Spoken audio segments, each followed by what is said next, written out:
हम ठाकुर जी से मिलें, ठाकुर जी हमको मिलें, ये हमारा उद्देश्य नहीं है। ठाकुर जी हमको प्रिय लगे, ये हमारा उद्देश्य नहीं है।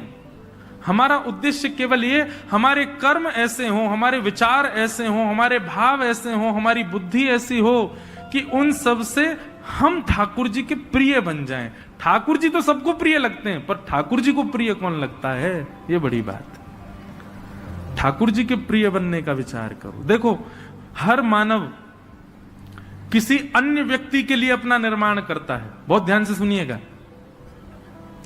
हर व्यक्ति किसी को दिखाने के लिए ही अपना निर्माण करता है।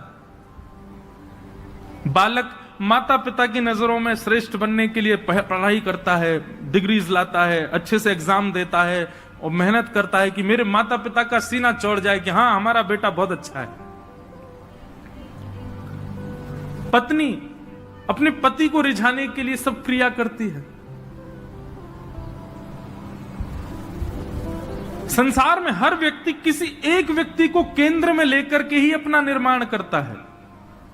वैष्णव को चाहिए ठाकुर जी को केंद्र में रखे और वो हमसे रीझें, उसके लिए अब क्रिया करे।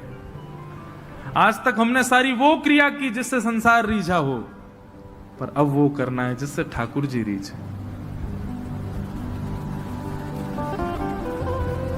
यही वैष्णव धर्म है। स हरे प्रिय, उद्देश्य लिख लीजिएगा कहीं पर। क्या है हमारा उद्देश्य? कि हम हरि प्रिय बने। हरि तो सबको प्रिय हैं, पर उनके प्रिय हम बने। वो हमें देख के रीझ जाया करें, वो हमें देख के प्रसन्न हो जाया करें, हमें देख करके उनको सुख मिला करे। ऐसा निर्माण स्वयं का करना है, इसीलिए हम वैष्णव बने हैं। जिस दिन से आप केंद्र बिंदु ये रख लेंगे ठाकुर जी को प्रसन्न करने के लिए ही सब करना है, आपको भक्ति करनी नहीं पड़े, अपने आप होती चली जाएगी। अपने आप आपके विचार शुद्ध होंगे, अपने आप आपकी क्रियाएं शुद्ध हो जाएंगी।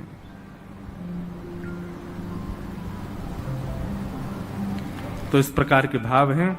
सब भावों को हम प्रणाम करते हैं।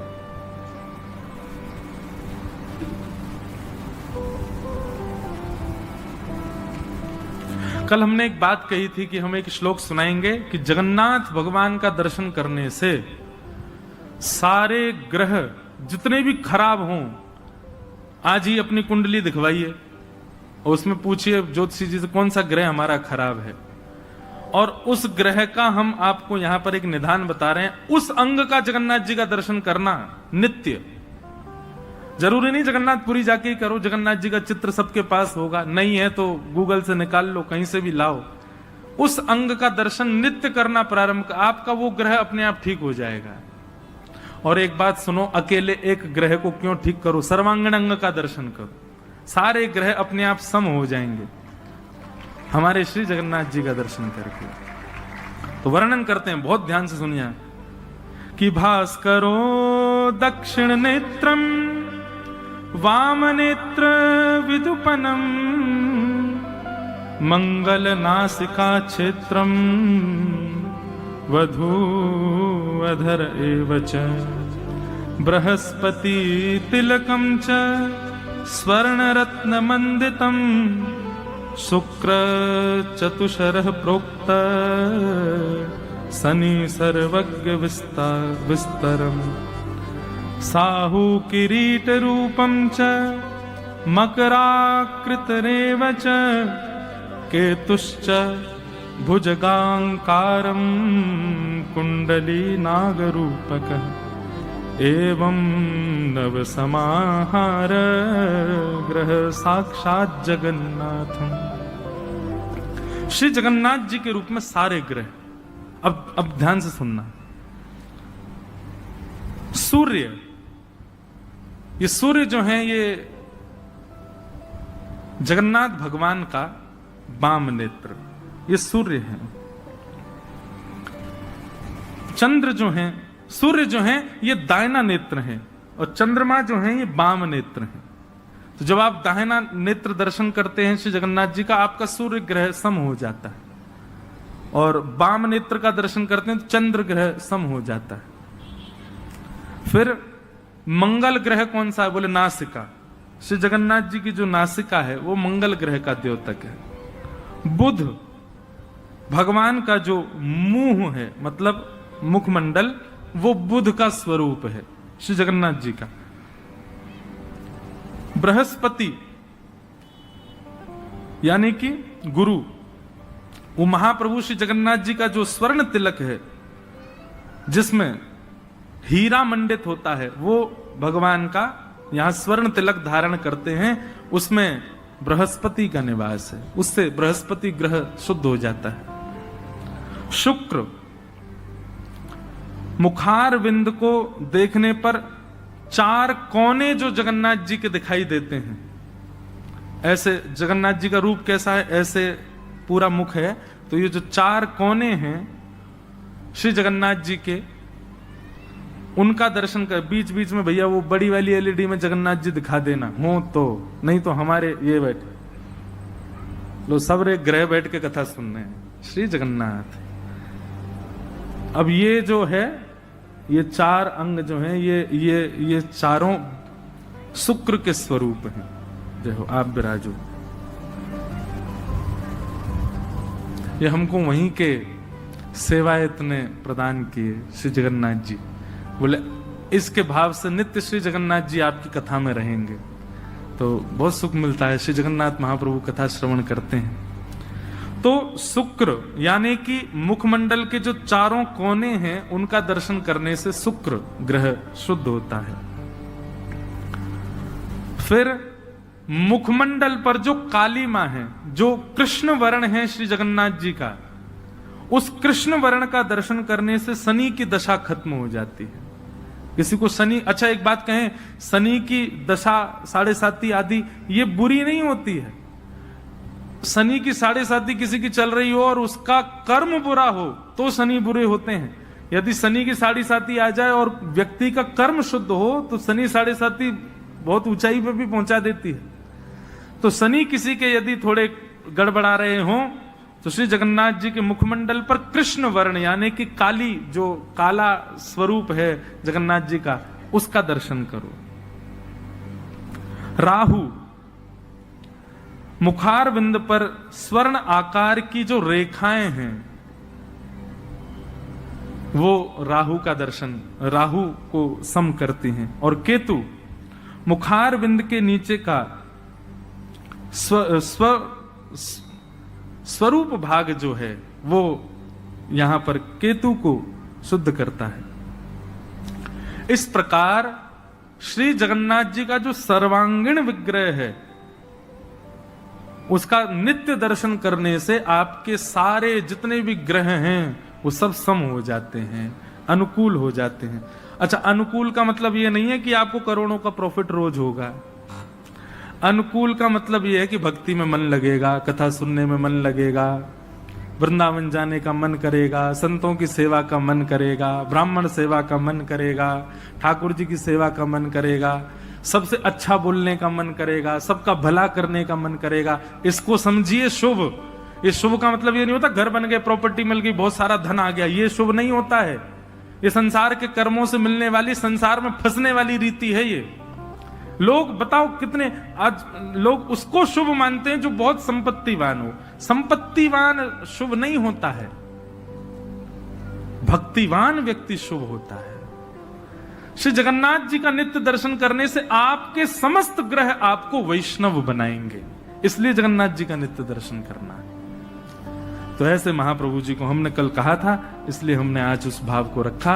उनको हम बारंबार प्रणाम करते हैं। बोलो जगन्नाथ महाप्रभु की। नित्य जगन्नाथ जी का दर्शन किया करो। अपने घर में ठाकुर जी के श्री मंदिर में श्री जगन्नाथ जी का स्वरूप निश्चित विराजमान रखो। अब आइए, कल हम लोगों ने महात्म्य सुना, आज से कथा का प्रारंभ प्रथम स्कंद से हम लोग करते हैं और प्रथम श्लोक से भागवत में प्रवेश करते हैं।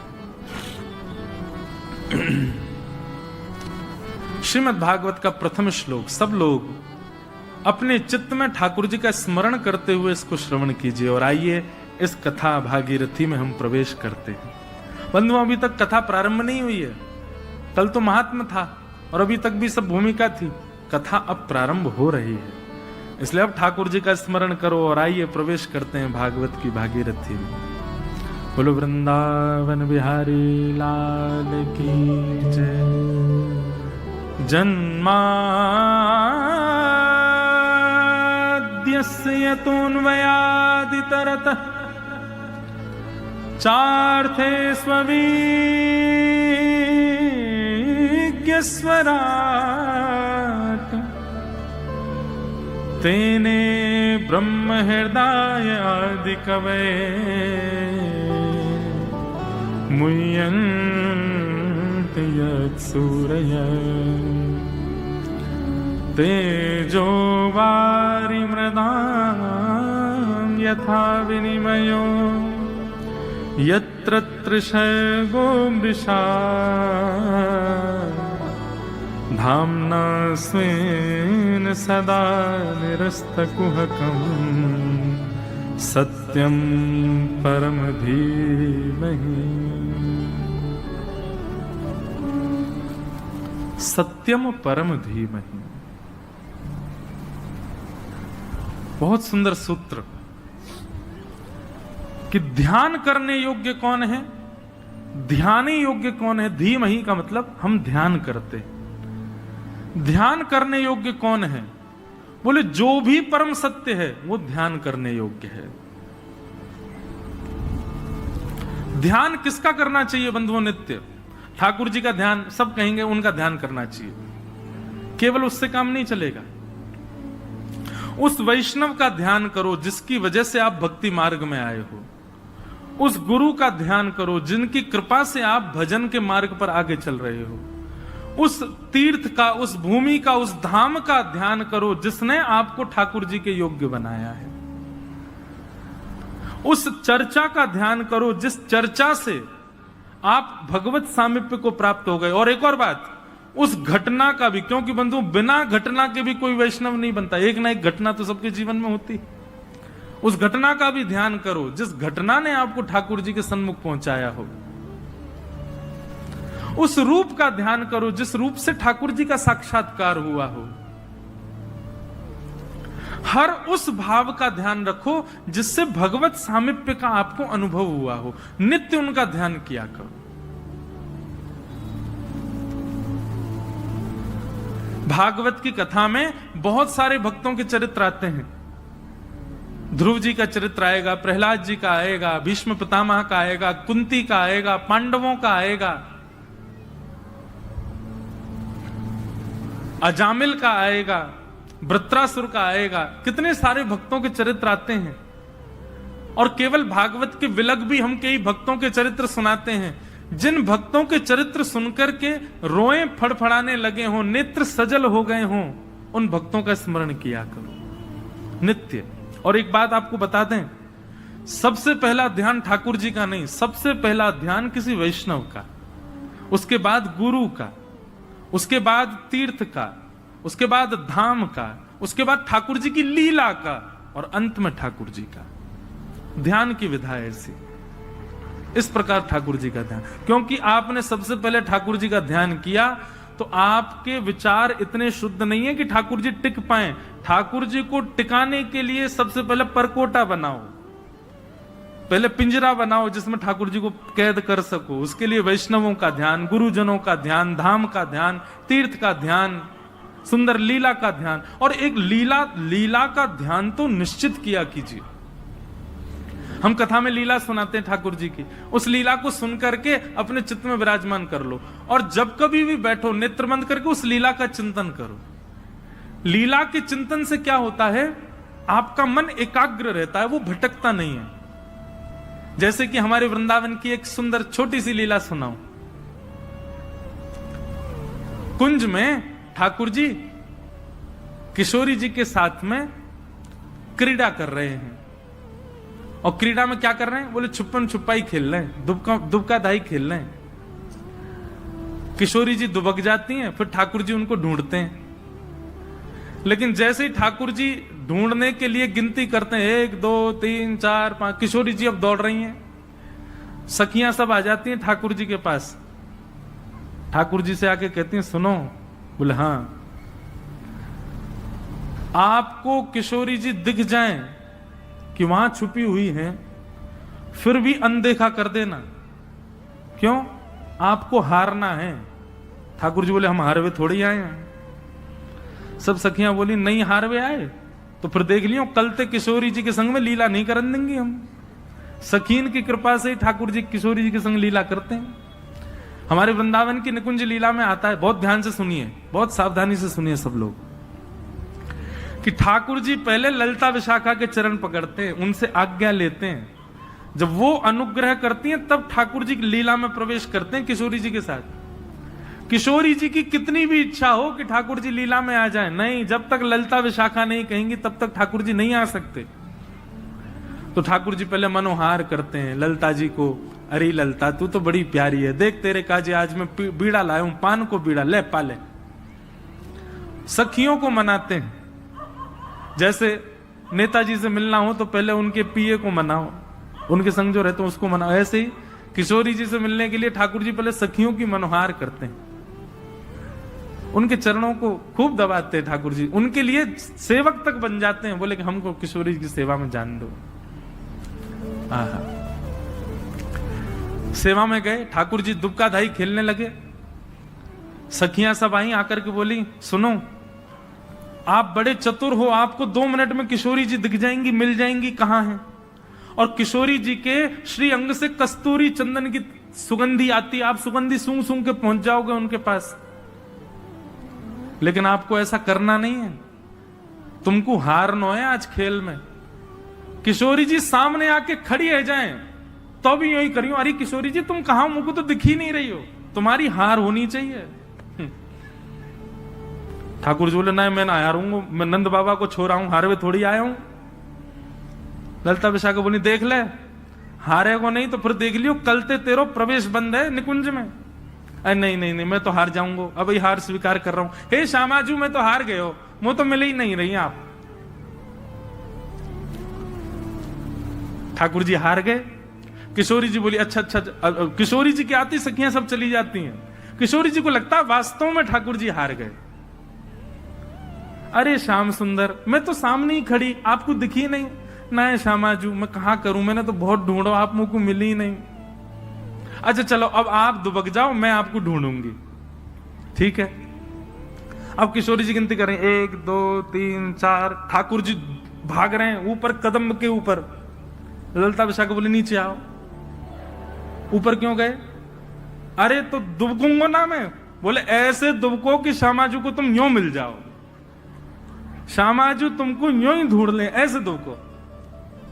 तो जहां श्यामाजू खड़े होके 1 2 3 4 गिनती, वहीं पीछे ही ठाकुर जी वृक्ष के पीछे खड़े हो जाते और अपनी पीतांबरी वगैरह सब बाहर कर देते हैं ताकि श्यामाजू को मिल जाऊं मैं।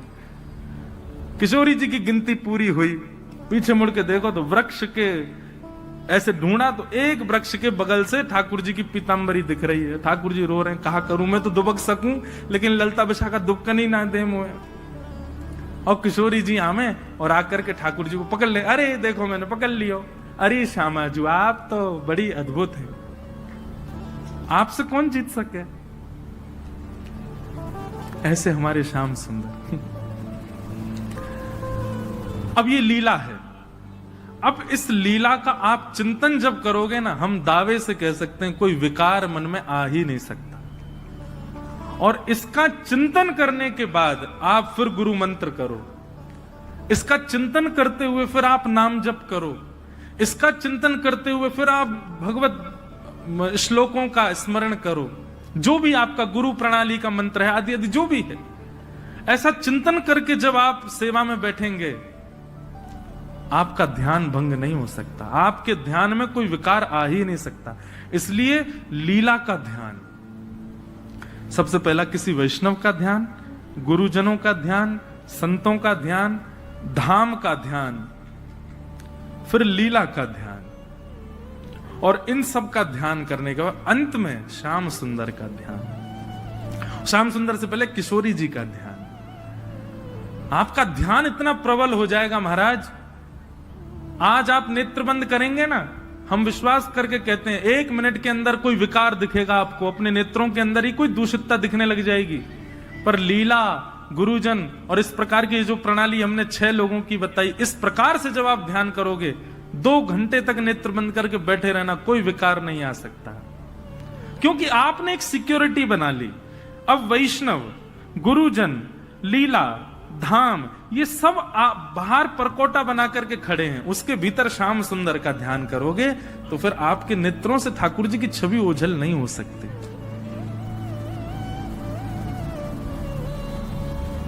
इस प्रकार ध्यान करो तो सत्यम परम धीमहि, मैं परम सत्य का ध्यान करता हूं। भागवत के प्रथम श्लोक में यह बताया गया। और परम सत्य कौन? परम सत्य ये सब है। और सबसे बड़ी बात, ठाकुर जी का नाम परम सत्य है, उस नाम का ध्यान करो। सत्यम परम धीमहि, परम सत्य का मैं ध्यान करता हूं। भागवत के द्वितीय श्लोक में विषय, अधिकारी, संबंध और प्रयोजन 4 बातें बताई गई। सबसे पहला विषय, धर्म प्रोजित गई तमोत्र परमो। भागवत का विषय क्या है? बहुत सावधानी से सुनिए। भागवत का विषय सुनने वाले के चित्त में परम धर्म का बीज बो देना, यह भागवत का विषय है। परम धर्म की बीज बो देना। धर्म और परम धर्म दोनों में अंतर होता है। आप अपने लिए जो करते हो, इस संसार में मान प्रतिष्ठा यश वैभव प्राप्ति के लिए जो आप कर्म करते हो, वो सब धर्म कहलाते हैं। पर इस संसार से परे भगवत धाम की प्राप्ति के लिए जो आप कर्म करते हो, वो परम धर्म कहलाता है। धर्म और परम धर्म। आपने आश्रम में कमरा बनवाया, ये धर्म है कि परम धर्म है? बहुत ध्यान से सुनिए। आपने आश्रम में कक्ष बनवाया, ये धर्म है कि परम धर्म है? ये धर्म है। आपने असहाय कन्याओं का विवाह करवाया, ये धर्म है कि परम धर्म है? ये धर्म है। आपने गरीब बालकों को विद्यालय जाने की व्यवस्था कर दी, ये धर्म है। ये सब धर्म के अंतर्गत आते हैं। परम धर्म क्या है? आप 4 बजे से और 7 बजे तक यहां बैठ के जो कर रहे हैं, ये परम धर्म है। क्यों? आप दूसरों की सहायता करके उनको श्रेष्ठ बनाओ, वो धर्म। पर जब आप स्वयं की आत्मा का कल्याण का जब मार्ग प्रशस्त करते हैं, स्वीकार करते हैं, उसको परम धर्म कहा जाता है। सबका कल्याण करना है, पर अपना भी तो देखना है।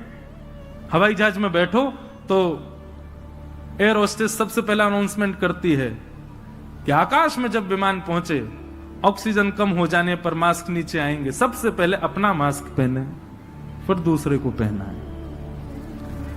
अपना कल्याण हुआ नहीं है और दूसरे का आप करने चलोगे, स्वयं डूबे हुए दूसरे को कैसे बचाओगे? इसलिए सबसे पहले स्वयं के कल्याण किया, और स्वयं के कल्याण की भावना को ही परम धर्म कहते हैं। यहां पर स्वार्थ नहीं है। आप स्वार्थ मत समझिएगा इसको कि स्वयं के कल्याण की भावना रखिए, स्वार्थ नहीं। इसको वैसा समझिए, संसार रूपी सागर में सब डूब रहे हैं, आपके सामने लाइफ जैकेट आ गई, आप दूसरे को पहना दोगे, स्वयं डूब जाओगे ना। पहले स्वयं पहनो, स्वयं संभल जाओ, फिर दूसरे को उससे संभालो। ये परोपकार ही है, ये स्वार्थ नहीं है। ठीक उसी प्रकार परम धर्म का मतलब स्वयं के कल्याण की पहले भावना। मैं भगवत प्राप्ति करूं, उस मार्ग पर पहले स्वयं चलना प्रारंभ कीजिए, और फिर स्वयं चलते चलते चलते चलते फिर दूसरों को लेके। अब जैसे मैं हूं, वैसे देखा जाए तो ठाकुर जी हमको प्राप्त हो चुके। हमारे गिरधर लाल जी साक्षात ठाकुर जी हैं, हमको ठाकुर जी मिल गए। अब आकांक्षा ऐसी कोई कामना नहीं कि वो और ऐसी भावना कि ठाकुर जी मिलो, मिल गए हैं। बस ये है कि अभी थोड़े से और नेक चंचल हो जाओ, नेक चैतन्य है जाओ, ठाकुर जी ने कौन लीला का अनुभव कराओ, ये भावना चित्त में रहती है। बाकी भगवत मिलन की भाग ठाकुर जी तो मिल चुके।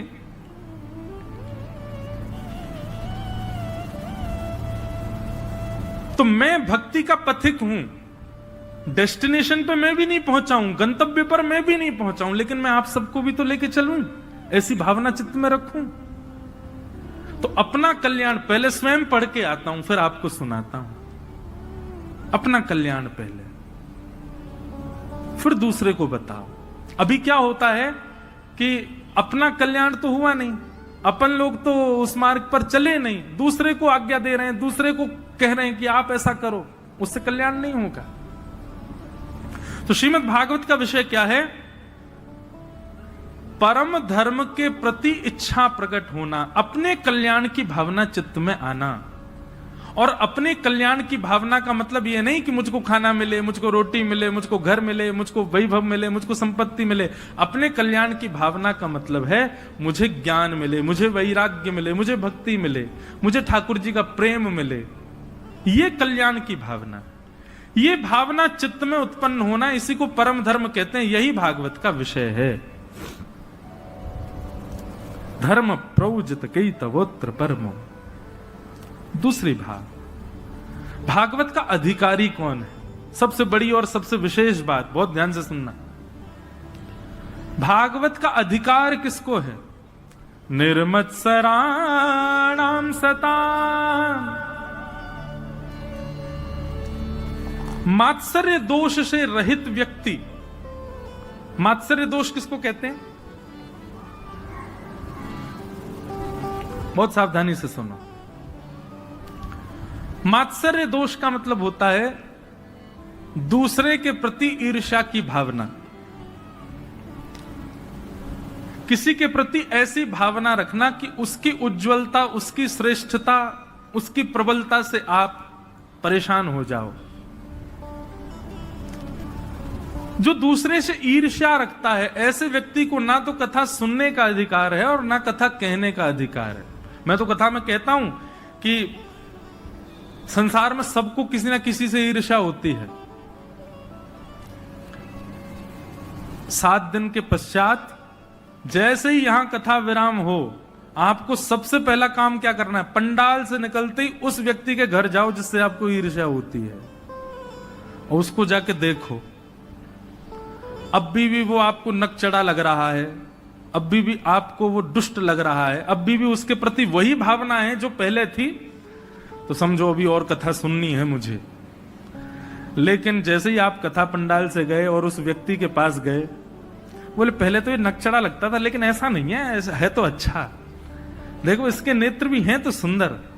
हाँ ठीक है, कभी कभी कसैला बोलता है, लेकिन ऐसा नहीं है, कभी कभी मीठा भी है। ये गुण दर्शन होने लग जाए। जिसके प्रति ईर्ष्या थी, अब उसके प्रति किंचित प्रेम प्रकट हो जाए, तो समझो आपको कथा ने स्वीकार किया है। भैया ये सब लक्षण हैं। आप ताली बजाते मुझे सुख तो मिलता है, लेकिन ये लागू होने चाहिए जीवन में।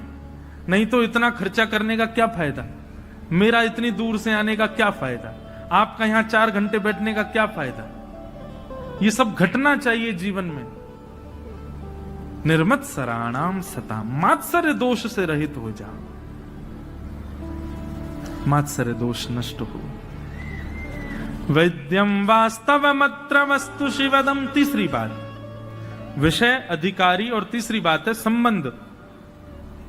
सबसे बड़ी बात श्रीमद् भागवत जी कथा सुनने कराने से लोगों के अंदर एक भावना है कि कथा कराने से पितृ मुक्त हो जाते हैं, कथा कराने, कथा सुनने से हमारे जीवन के पाप नष्ट हो जाते हैं, कथा कराने, कथा सुनने से जीवन में फिर आगे उपलब्धियां प्राप्त होने लग जाती हैं, कथा कराने, कथा सुनने से नाम यश बहुत हो जाता है,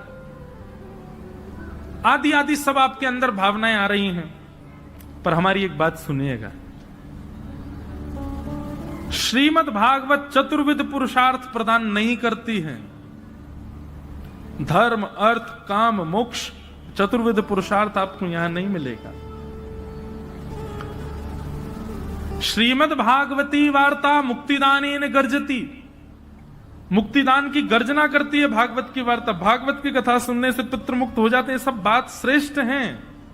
ये सब अनायास ही होता है।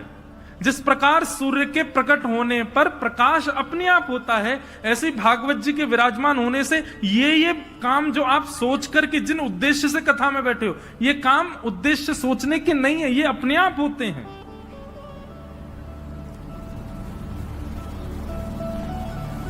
पितृ मुक्त अपने आप होते हैं।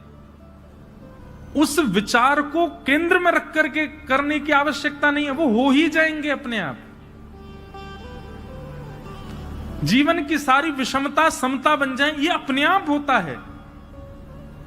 इसी उद्देश्य से कथा कराने का कोई औचित्य नहीं है।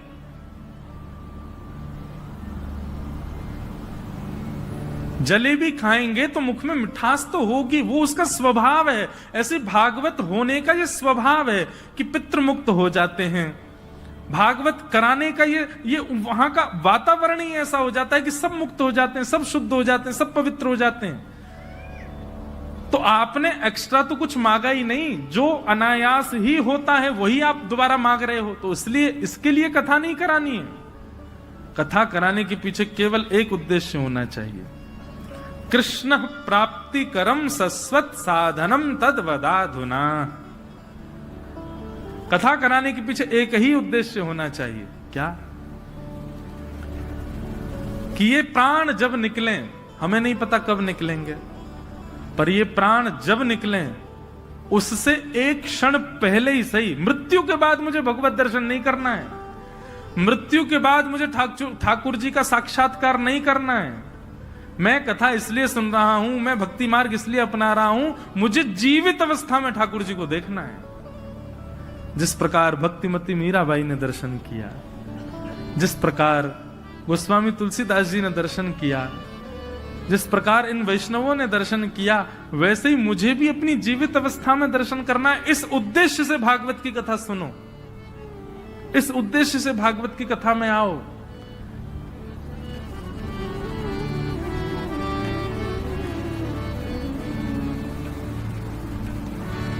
मीराबाई का एक पद है,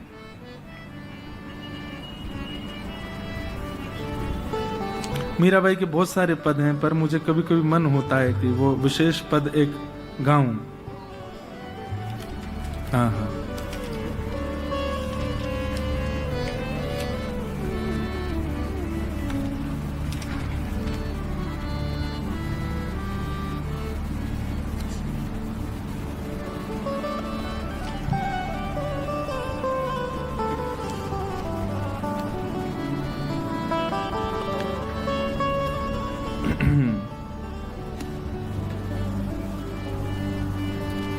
लागत है मोहे प्यारो जादूगर, लागत है मोहे प्यारो जादू। मीराबाई ने इस पद में इतना सुंदर संबोधन किया है ठाकुर जी को, और निश्चित ही मंडीदीप की कथा में जो पीछे ठाकुर जी हैं ना, ये मीराबाई के ठाकुर जी हैं, जादूवर। अपने रूप मात्र से जादू किसी पे कर दें, ऐसे मीराबाई का संबोधन। अब ये मीराबाई ये पद क्यों गा रही हैं? क्योंकि उन्होंने जीवित अवस्था में ठाकुर जी का अनुभव किया है। हम मृत्यु की प्रतीक्षा कर रहे हैं? नहीं। जिद पकड़ लीजिए बंधुओं, हट करिए ठाकुर जी से, नहीं, मुझे आपको अपनी जीवित अवस्था में ही देखना है। जिस प्रकार मीराबाई कह रही हैं, वैसे हम भी कहें, लागत है मोहे प्यारो जादूगर, लागत है मोहे प्यारो जादूगर, लागत है मोहे प्यारो जादू।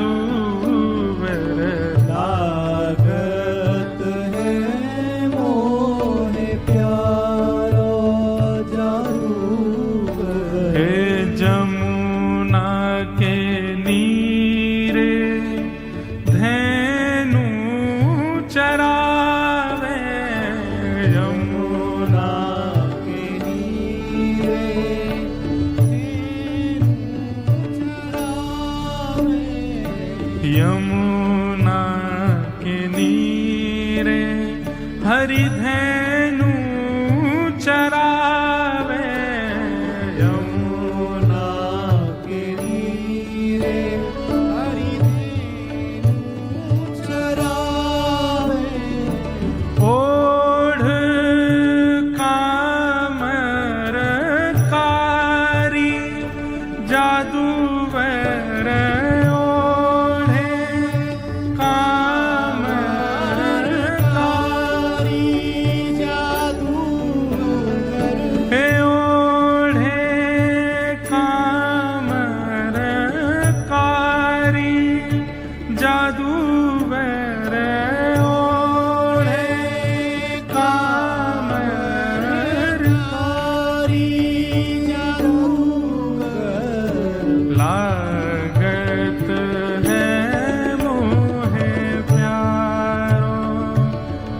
जादूगर लागत है मोह प्यारो जादूगर लागत है मोह प्यारो जादूगर लागत है मोह प्यारो जादूगर लागत है मोह प्यारो जादूगर लागत है मोह प्यारो। किसी ने पूछा, ए मीरा भाई, तुम पूरे दिन गाती रहती हो, तुमने देखा तुम्हारे ठाकुर जी को?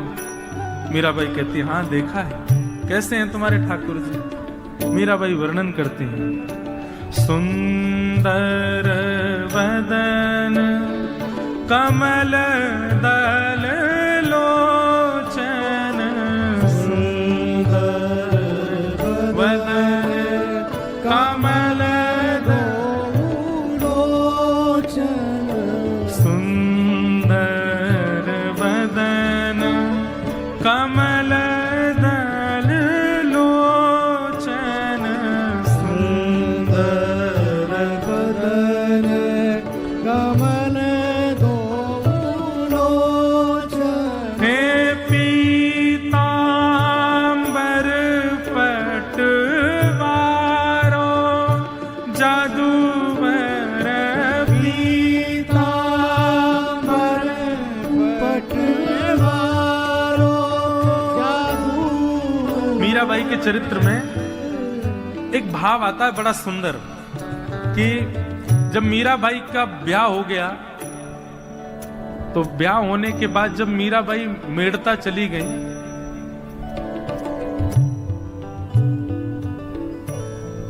मेवाड़ चली गई राजा राणा जी के साथ भोजराज, तो वहां पर बड़ी संतों की जमात आने लगी मीराबाई का दर्शन करने। तो एक दिन राणा जी ने संतों से पूछा, बोले आप लोग मंदिर नहीं जाते, मीराबाई को देखने क्यों खड़े रहते हो? अरे भाई वो गृहस्थ आश्रमी है, एक पतिव्रता नारी है, एक पत्नी व्रत मैं भी हूं, वो पारिवारिक एक नारी है और इस प्रकार एक पारिवारिक कन्या नारी का दर्शन करने की अभिलाषा ये शोभाजनक तो नहीं लगता है। आप लोग सब यहीं खड़े रहते हैं, जो कमरा था मीराबाई का उसकी खिड़की के नीचे हजारों की तादाद में संत महापुरुष खड़े रहते, बस उसी खिड़की की ओर देखते रहते थे। तो बहुत सुंदर भाव है कि प्रश्न किया कि आप मीराबाई को क्यों देखते हैं, संतों से पूछा। बहुत ध्यान से सुनिए, मीराबाई के दर्शन की अभिलाषा आपके चित्त में क्यों होती है? ये एक शोभाजनक बात तो नहीं लगती कि आप एक विवाहिता कन्या नारी को देखने के लिए आते हैं? तो संतों का जो उत्तर था ना, राणा जी के नेत्र सजल हो गए। संत कहते हैं, बोले 2-3 कारण हैं मीराबाई को देखने के। बोले पहला कारण, मंदिर में विराजमान ठाकुर जी को देखने के बाद एक बार को चित्त में ये भाव आती है, चलो दर्शन हो गए अब बाहर चलो। पर मीराबाई को जब हम देखते हैं ना, तो मीराबाई नहीं दिखती हमको। मीराबाई का एक क्षण दर्शन करने के बाद नेत्र बंद हो जाते हैं और अखंड समाधि ठाकुर जी के दर्शन की हमारी लग जाती है।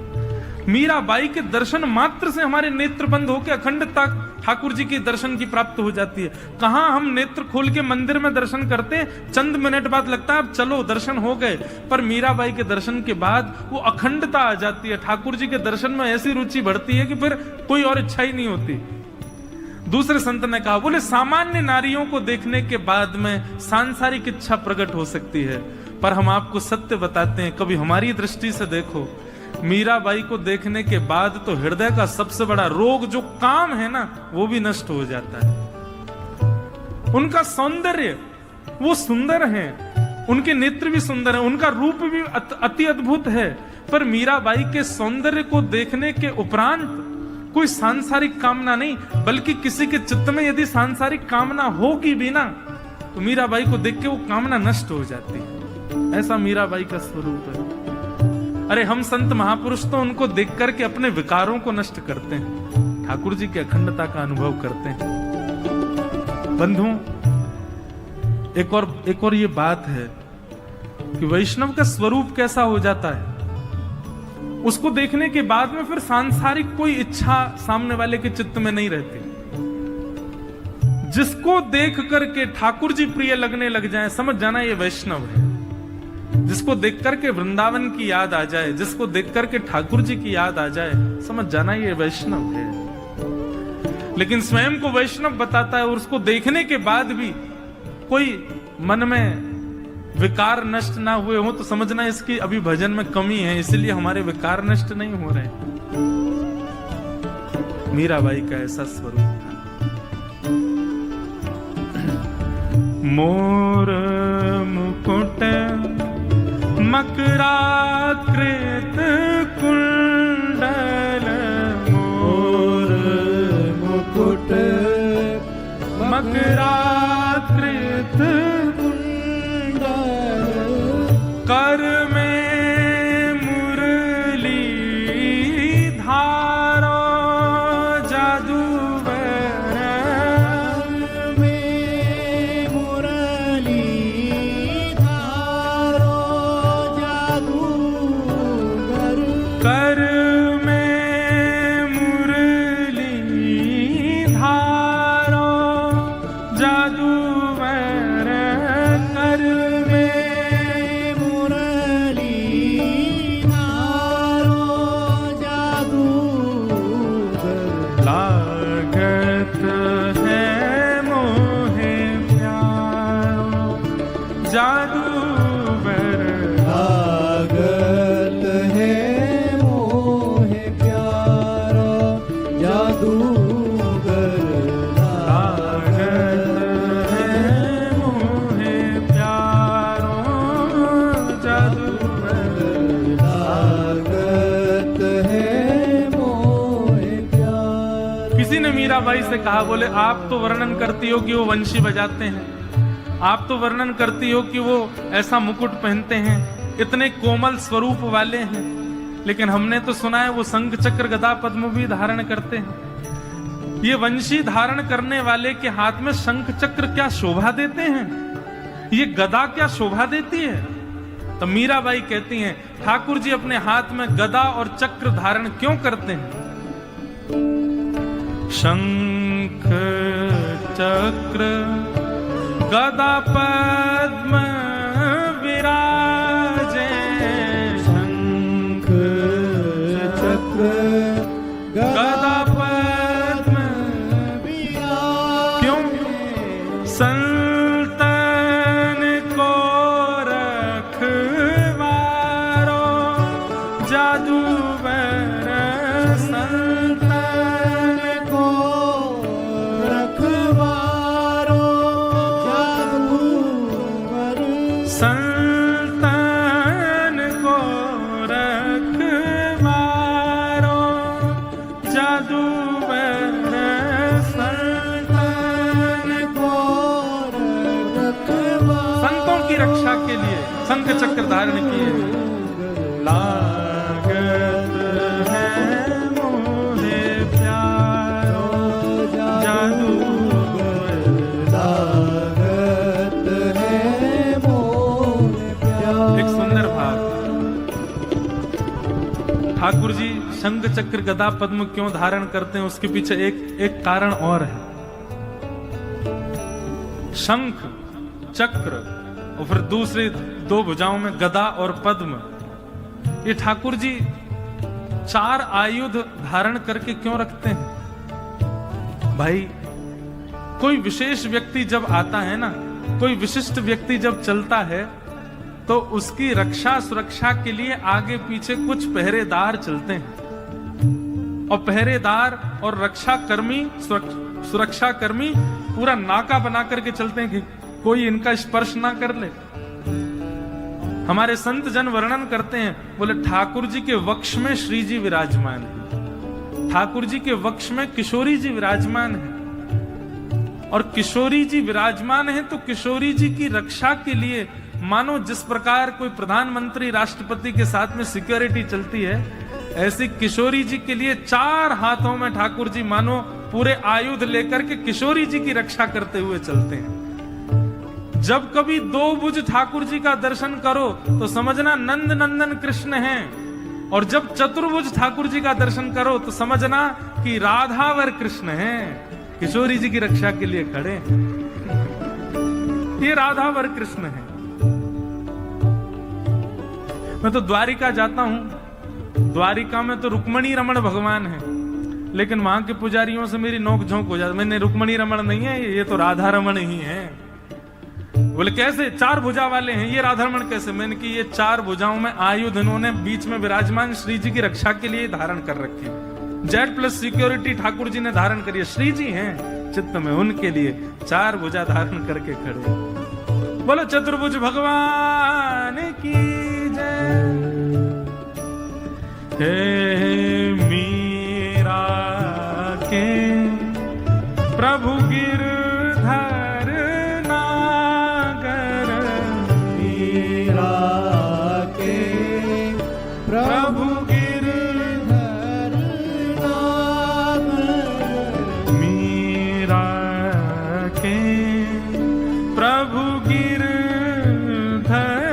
नागर, मीरा के प्रभु गिरधर। बहुत सुंदर भाव। कौन है? जीवन प्राण हमारो जादूगर